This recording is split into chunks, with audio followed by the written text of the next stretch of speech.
Elena's first circle of connection is her apartment. The kitchen, where she spends most of the day, reads the news. The magical kitchen window through which she watches the world go by. It's a narrow space for a narrow life where change is not welcome. Then there's her bed, the bark on which she sails through the night. Opposite my father's bed, untouched.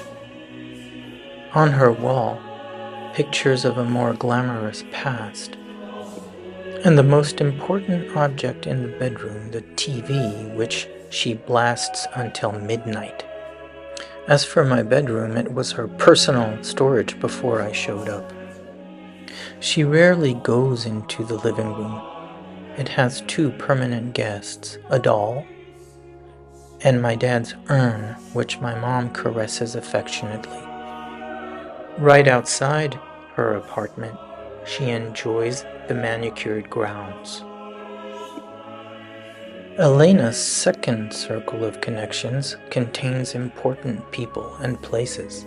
Her ever so helpful and delightful friend Françoise. Ah, tu me vois là? Ah bah ouais. Bonjour Malisa.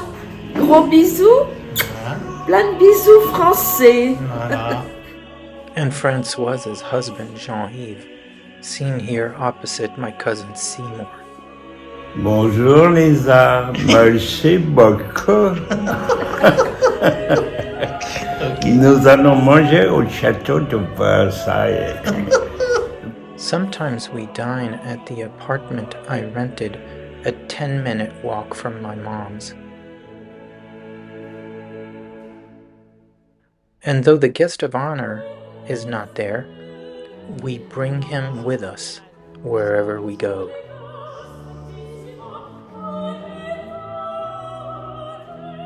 In the same circle can be found the market where I buy my mother's food and groceries. And also, most importantly, the pharmacy at the mall, where she is treated like a rock star due to the amounts she spends on supplements and beauty products. And then in that same circle of connection, there's beauty she can no longer access, like the castle of Le Chesnay inspired by the Trianon in Versailles, or the majestic and a little corny Neptune statue near the hospital. Not to mention the cozy chapel and cemetery, a stone's throw from her apartment, or the magnificent woods that grace the area.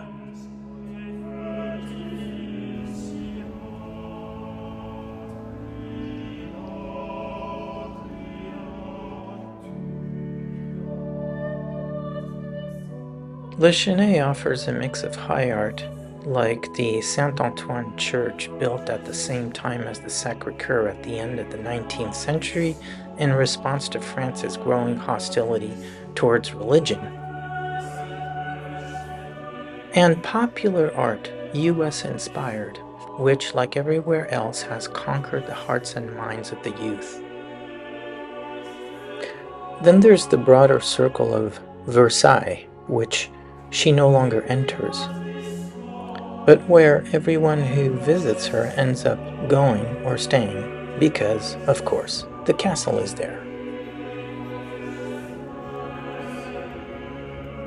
And not just the castle.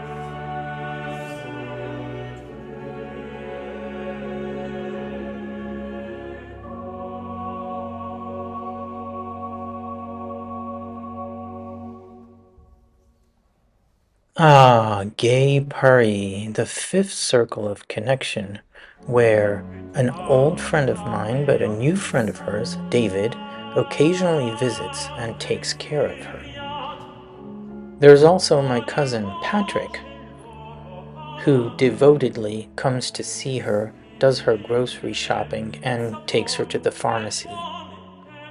Mom is also close with my beautiful Aunt Claudie, who is now in a hospital in Garches, not too far from here. She's still reeling from the loss of her husband, George. They're seen here with my glamorous mom to the left.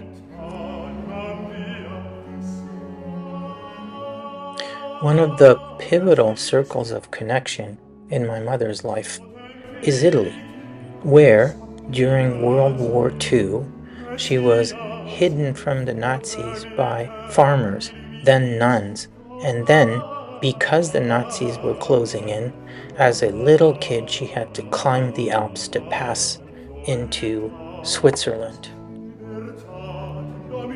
She and my Aunt Goldie were the guests of honor of a conference pondering the horrors of the Holocaust in Italy. This was in 2020. My mom's 89 and she totally looks like a rock star. This was featured on national TV. My mom's eldest sister, Berta, was a very tough person who had an uncharacteristically sweet daughter, Lala, who still lives in Italy and with whom my mom is in regular touch.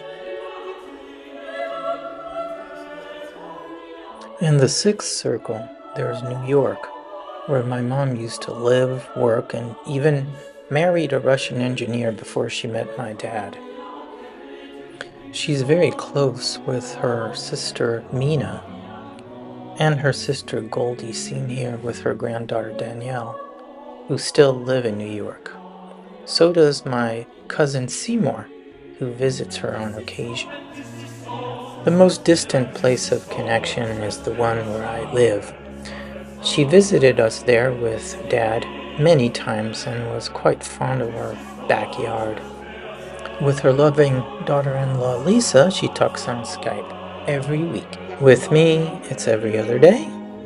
She mentions what she reads at length, the people she's seen, the things she's done, and I try to reciprocate until I run out of things to say. This, of course, when I'm not in Paris, where I am for a few more months. So those are Elena's 7 circles of connection. And though it's lonely and sad at times for her, thanks to technology, she does live a very connected life.